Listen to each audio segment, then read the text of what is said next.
প্রিয় দর্শক, আসসালামু আলাইকুম। দেশ এবং দেশের বাইরে থেকে যারা ভিডিওটা দেখছেন তাদের সবাইকে অসংখ্য ধন্যবাদ। আর আজকে এমন একটা জায়গা ঘুরে দেখাবো আপনাদেরকে, যে জায়গাটাতে সিঙ্গাপুর ভ্রমণে গিয়ে না গেলে আপনাদের ভ্রমণই অসম্পূর্ণ থাকবে। সেরকম একটা চমৎকার সুন্দর জায়গা নিয়ে আজকে চলে এসেছি। আর এই জায়গাটার নাম হচ্ছে সেন্তোসা আইল্যান্ড। আর সেন্তোসা আইল্যান্ড তো বিশাল বড়, এখানে অনেকগুলো ভাগ আছে। যেমন এখানে বেশ কয়েকটা পার্ক আছে, ইউনিভার্সাল স্টুডিও, লেগো স্টোর, অনেকগুলো রেস্টুরেন্ট। আজকে আমরা আছি যে পার্কের যে সাইডটা আছে ওইদিকে আমরা আছি এই মুহূর্তে। দুতলা রাস্তায়, এখানে নিচে একটা রাস্তা আছে অসম্ভব সুন্দর, আর তার উপরে এই প্ল্যাটফর্মটা করা হয়েছে যেন সেন্তোসা আইল্যান্ডের সৌন্দর্য আপনারা উপর থেকে উপভোগ করতে পারেন এই জন্য। আর এখানে একটা ম্যাপ দেখতে পাচ্ছি বাম দিকে, সেন্তোসা আইল্যান্ডের কোথায় কি আছে, এই জন্যই ম্যাপটা তৈরি করা হয়েছে। আর সামনে যে একটা স্কয়ার আকৃতির বল দেখতে পাচ্ছেন, এটা একচুয়ালি গ্লাস, মানে নিচে একটা শপিং মল টাইপের আছে।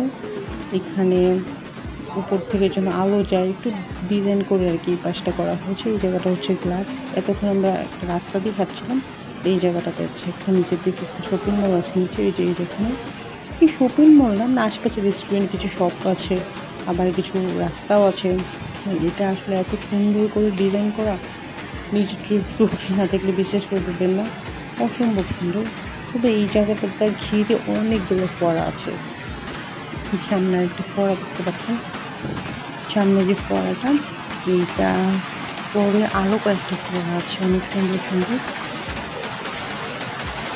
আর এই জায়গাটার ভিডিও আমার চ্যানেলে আরও আছে, কারণ একদম আমি এই জায়গাটা যাওয়ার সময় করেছি। এখন এই রাস্তাটা আমার পুরো ঘোরা হয়ে গিয়েছে, এই পার্কের সাথে এখন আমি ব্যাক করছি। এই সময় আমি আবার ভিডিওটা করেছি, এই জায়গাগুলো আমার এত ভালো লেগেছে। আর শুধু গরম আছেই, কিন্তু এই ফোয়ারাগুলোর কাছে যখন যায় পানিগুলো একটু ছিটকে পড়ে যায়, তখন অনেক ভালো লাগে, একটু ঠান্ডা ঠান্ডা অনুভূতি হয়।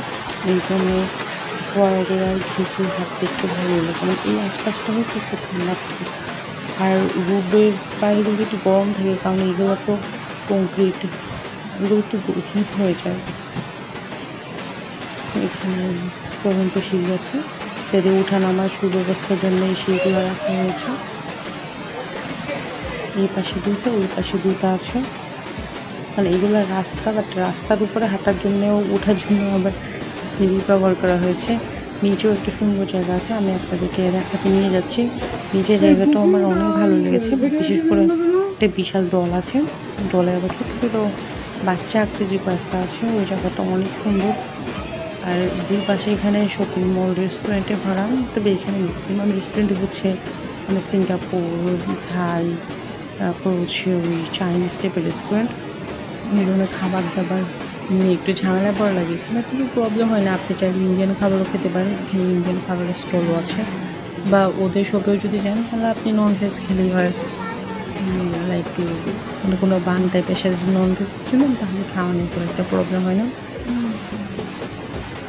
তবে আমাদের সিঙ্গাপুরে খাওয়ানোর একটু সমস্যা হয়নি, কারণ আমরা যে হ্যাবলকে ছিলাম, হ্যাবলকের কাছে একটা বাঙালি রেস্টুরেন্ট ছিল, ওখানে আমরা খাবার খেলাম। ওখানে ডাল ভাত, চিকেন, বিফ, মাটন সব কিছুই ছিল। টেস্টগুলো একদম আমাদের বাংলাদেশের মতো, এই জন্য খাবার খুব একটা সমস্যা হয়নি। আর একটু বাইরে কোথাও ঘুরতে গেলে আমরা দেখা যায় মোস্তফা সেন্টারের পাশে দুইটা রেস্টুরেন্ট আছে, দুই তিনটা। ওখানে একটা আছে মায়া বিরিয়ানি হাউস, ওখানেও আমরা খেয়েছিলাম। ওইটা একদমই বাঙালি, ওখানে স্টাফ যারা আছে সবাই বাংলাদেশি আর বাংলায় কথা বলে।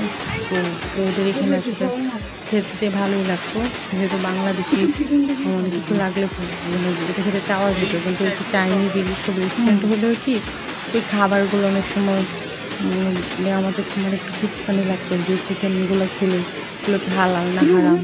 আর এখানে একটা মজার ব্যাপার হচ্ছে, ওদের রেস্টুরেন্টগুলোতে চিকেনগুলো করতো কি একদম মাথায় সহ মানে ফ্রাই করে বা বারবিকিউ করে রেখে একদম গলা কোনো কাটা না, বেলিয়ে দিকে একটু করে মানে নাইফ দিয়ে কেটে ভিতরে নার্ভগুলো বা মানে পেট বের করে দিয়ে দিত খাওয়ার জন্য ফ্রাই করে। তো দেখতে খুব অকওয়ার্ড লাগতো। আমরা তো ওগুলো দেখে ইউজ করি, সাধারণত আমরা দেখে ইউজ করি যে মুরগি থাকে, মুরগি গলাতে হবে এরকম হতো। যাকে এই জায়গাটা একটু ঠান্ডা আছে, এখন উপরে কিন্তু শেড দাও। এই জায়গাটা একটু পার্কের মতো সুন্দর, কিন্তু যেহেতু এটা আইল্যান্ড আর অনেকটা উপরে, এই জন্য এখানে হয় কি প্রচুর বৃষ্টি হয়, মেঘ থাকে, এই জন্য এখানে শেড দেওয়া আছে।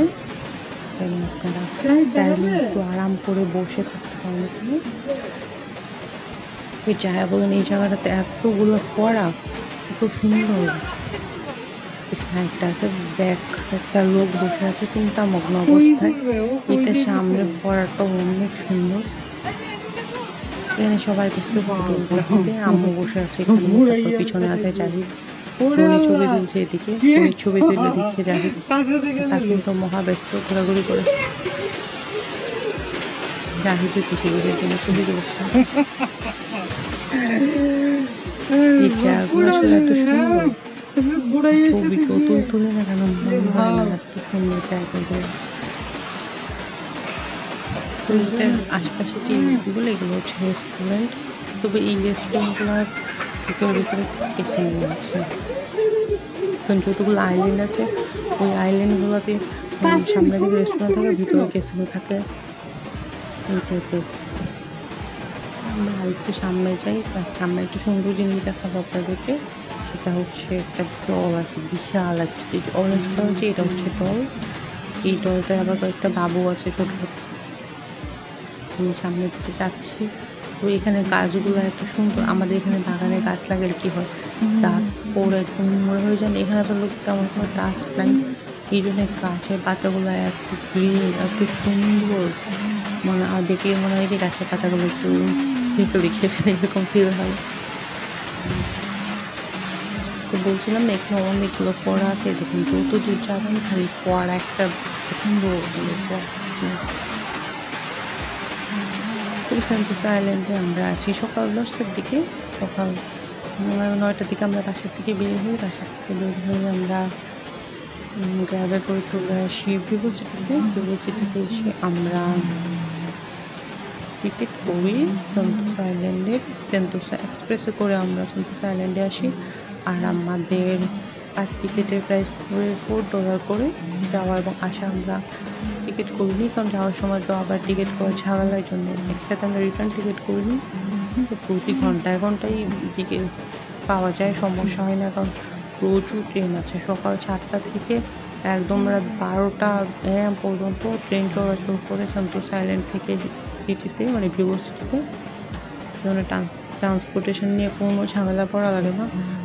তবে এখানে বাই রোডও যেতে পারেন, কেবল কারে করে যেতে পারবেন। তো কেবল কার করেছে বেশ কয়েকবার, এই জন্যে এবার আমরা ট্রেনে করে আসলাম। এখানে অনেকগুলো রাইডও আছে, কেবল কার তো আছেই, তারপর স্কাইলাইন ভিউ আছে একটা,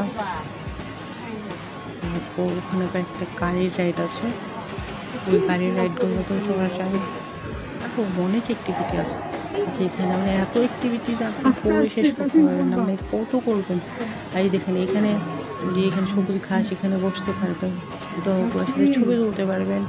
মানে এই যে তাসিম তো পুরো পাগল হয়ে যাচ্ছে, কী করবে ও দেখুন, ও পাগলের মধ্যে ছুটতেছে। মানে এই দল দেখে, এই ফোয়ারার কাছে যাই, দৌড়ায়, মানে ওর এত ভালো লেগেছে জায়গাটা, মানে এনজয় করার ভয় পাচ্ছে না, কী করবে। আসলে অনেক সুন্দর এই জায়গাটা। তো আমরা হাঁটতে হাঁটতে যাবো ইউনিভার্সাল স্টুডিওর দিকে। যেমন আমরা ইউনিভার্সাল স্টুডিওটা আসার সময় দেখে আসতে পারতাম, বাট আমরা আসলে ইউনিভার্সাল স্টুডিওটা না গিয়ে চলে আসলাম এদিকে, এই জন্য আমাদের উল্টা করে আবার হেঁটে যাওয়া আছে।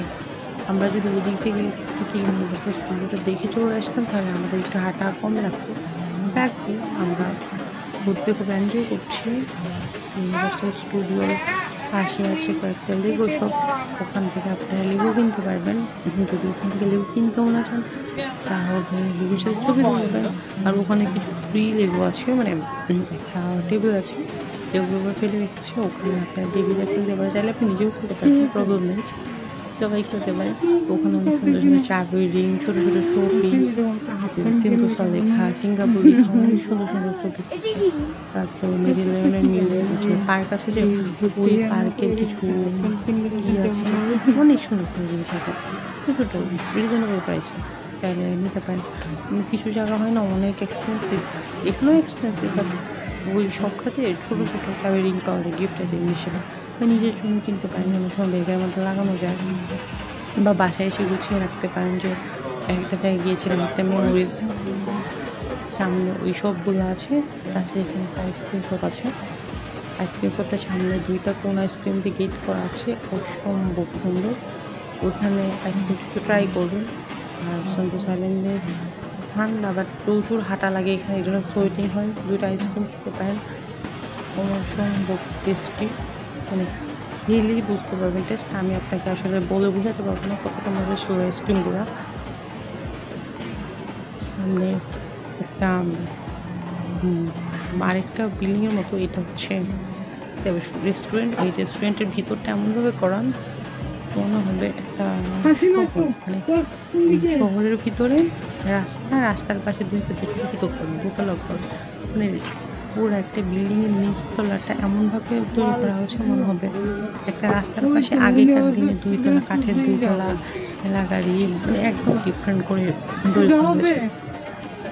অবশ্যই ওই রেস্টুরেন্টের ভিডিও আলাদা করে আছে আমার চ্যানেলে, তাহলে দেখতে পারেন। ওই হয়তো সবগুলো জায়গায় একই ভিডিওটা রাখলে কি ভিডিওটা এত বেশি লং হয়ে যায়, রাখা যায় না। মানে আমি যা দেখেছি ম্যাক্সিমাম জায়গাগুলো আমার ইউটিউব চ্যানেলে আছে, আমার ইউটিউব চ্যানেল আর দেখে জানতে চাইলে মোটামুটি আপনাদের মুখস্থ হয়ে যাবে, কারণ এত ভিডিও আমি করেছি। মানে আমার এত ভালো লাগছিল আইল্যান্ডটা, না আমার কাছে মনে হচ্ছিলো যে দেখ আমি ক্যামেরা অন করে রাখি, এই ছোটো ছোটো এডিট না করে রো ভিডিওটাই দিয়ে দিই, এত সুন্দর। আমি আরও বেশি সুন্দর, যত দেখাবো সুন্দর বাড়তেই থাকবে। এটি এখান থেকে কিছু কেক পেস্ট্রি দোকানও আছে। এই যে আইসক্রিম শপটার কথা বলেছিলাম, এই যে আইসক্রিম শপটা স্টার্ট হয়ে গিয়েছে, সামনে হচ্ছে ওকে। আমি এখানে কিছু ছবি তুলবো। আজকের ভিডিও এই পর্যন্তই।